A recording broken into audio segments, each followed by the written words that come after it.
everyone. Good afternoon. Welcome to my channel. Ngayong hapong ito, ibabahagi ko sa inyo kung paano mag-save. Paano mag-impok sa bangko. Okay. Pero bago ko simulan itong aking payo sa inyo, tanungin ko po kayo, naranasan na po ba ninyong mawala ng pera nung mga nakaraang panahon? Halimbawa, itong ECQ, nawalan tayo ng trabaho. Itong GCQ, hindi tayo nakapasok. Ibig sabihin, wala tayong kinita. Sa makatuwid, ibig sabihin, wala tayong pera. Naranasan na po ba ninyo yung ganun? Yung iba, marahil ay hindi. Pero yung iba, marahil ay nakaranas. Ngayon, itong karanasan ninyo ay magsisilbing aral sa bawat isa sa inyo. At malamang, mapapaisip kayo at sasabihin, sana nagkaroon ako ng ipon man lang para at least sa ganitong mga panahon na wala akong trabaho, mayroon akong makukuha. Kasabihan naman talaga yan eh. Kapag may isinuksok ka, may nadudukot. Simple. So itong bidyong ito ay magbibigay sa inyo kahit katiting man lang na inspirasyon ang maibigay ko sa inyo, okay na. At makatulong sa inyo kung paano ninyo i-manage ang inyong kaperahan. Yung mga kinikita ninyo o yung perang natatanggap ninyo. So, anumang pera ang pumasok sa iyo, anumang pera ang natanggap mo, masahod man yan, kung magaling sa kung ano-ano, mga sideline mo, ay ganun din ang principle ng pagsisave mo. So, itong bidyong ito, maganda ito panoorin ng mga nanay, tatay, ate, kuya, mga professionals, o di kaya yung mga estudyante. Matutulungan kayo kung paano kayo mag-impok at mag-save ng pera. Kahit saan ninyong isave yan, pero sa akin, okay na yung ipasok mo sa bangko. So, simulan natin. Halimbawa, by the way, yung formula nito ay yung impok, yung savings, equals kita minus 20%.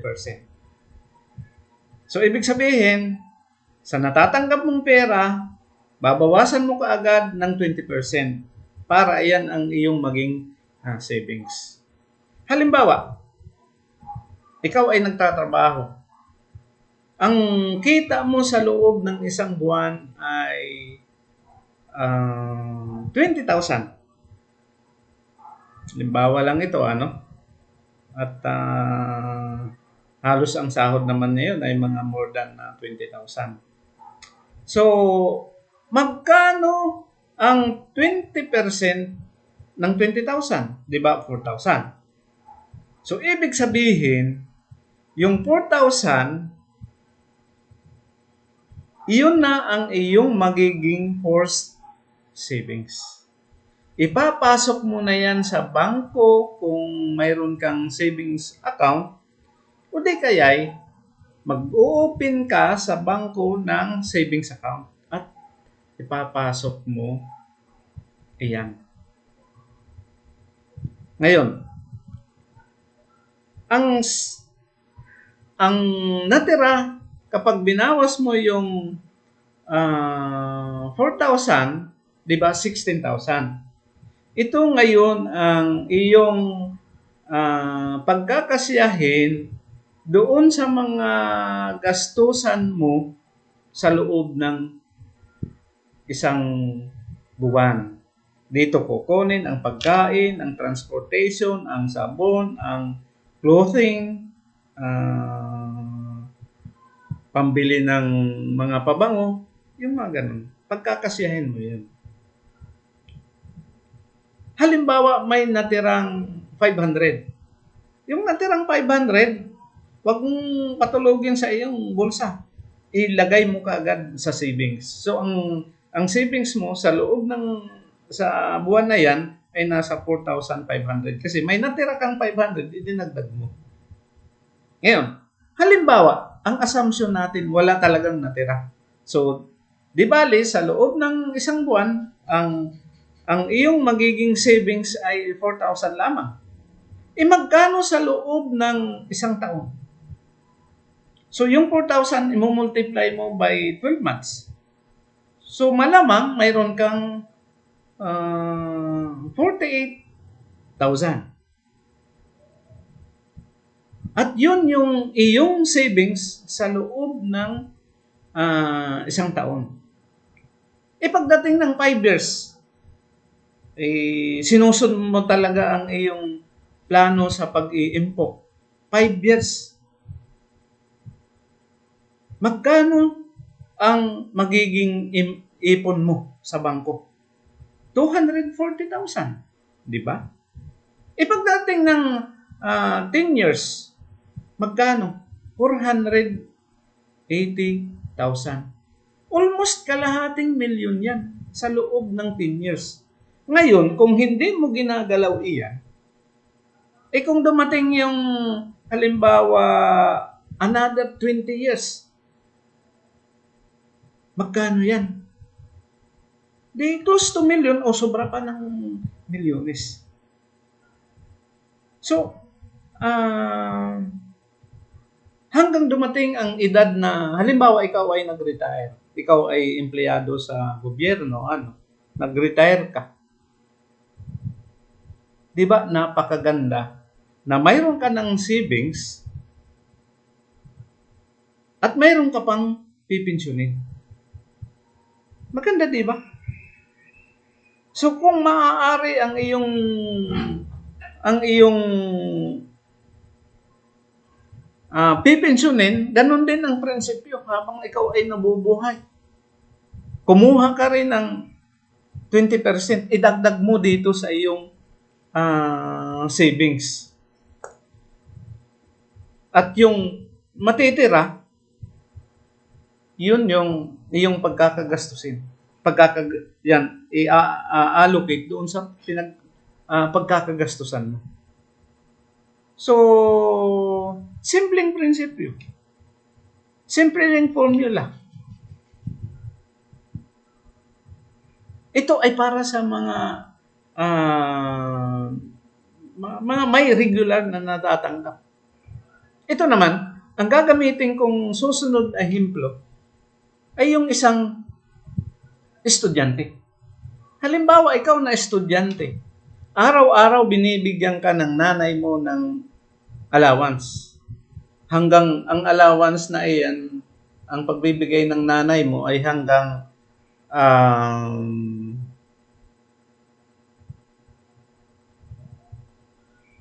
Friday o Biyernes. Okay. Sa isang araw, binigyan ka ng nanay mo, loob ng isang araw, binibigyan ka ng nanay mo ng 300. Lalong-lalo na ngayon na parang home study na tayo. Mostly ng mga eskwelahan mag-home study. hindi may matitipid ka talaga dyan. So, halimbawa, binigyan ka ng 300 ng nanay mo. Kunin mo ang 20% sa 300. Magkano? Di ba mayroon kang 60? Sa isang araw, mayroon kang 60.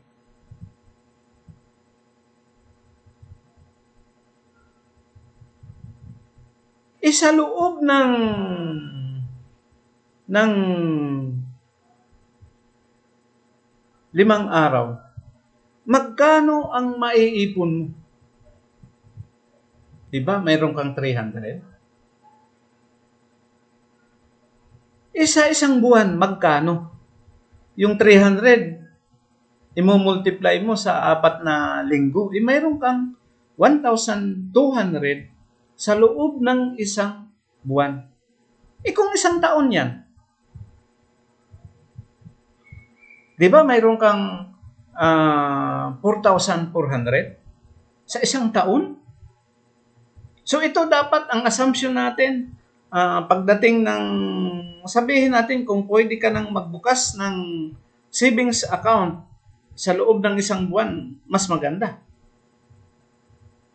So, kung sa loob ng isang taon ay mayroon kang 14,400.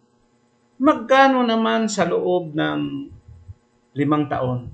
Di ba? Mayroon kang 72,000. Kung ikaw ay first year college, nag-umpisa ka mag-impok. Halimbawa, College of Engineering ka.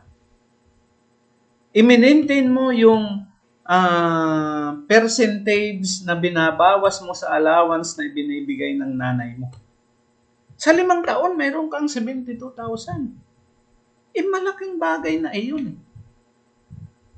So, yung 72,000, pwede mo nang magamit yan, pambili ng tuga, pwede mo nang magamit yan, pambili ng gown, pang celebration, hindi ka nahihingi sa nanay mo o sa tatay mo. 72,000. Marami ka pang pera na gastusin sa paghahanap ng trabaho. Pwede mo pa ipasok sa investment mo yan. Pero ako, ang payo ko, dagdagan at dagdagan mo na lang yan. Halimbawa, nakagraduate ka, nabawasan mo lang yan ng yung 72,000, nabawasan mo ng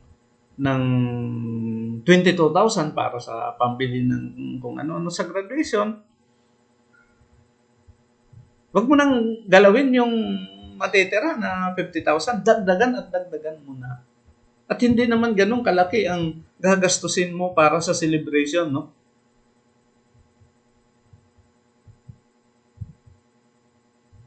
Mayroon ka pang mga mahihinging regalo. O kung may nahingi kang regalo na in cash, binigyan ka ng halimbawa, 5,000 ng tiyuhin mo na nasa abroad. Halimbawa.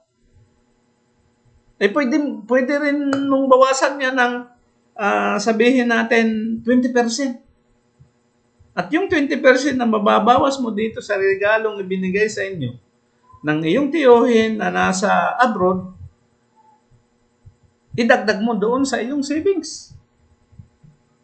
So, papadami ang iyong pera kapag sinusunod mo yung iyong percentage allocation para doon sa savings. So, granting na hindi mo na gastos during graduation, hindi mo nabawasan yung 72,000 during graduation. Sa loob ng 10 taon, magkano na iyan? Iyan ay 140,000 pesos. Nakapagtrabaho ka na, di lalaki na ang ibabawas mo. Idadagdag mo na ngayon yan. Kasi hindi naman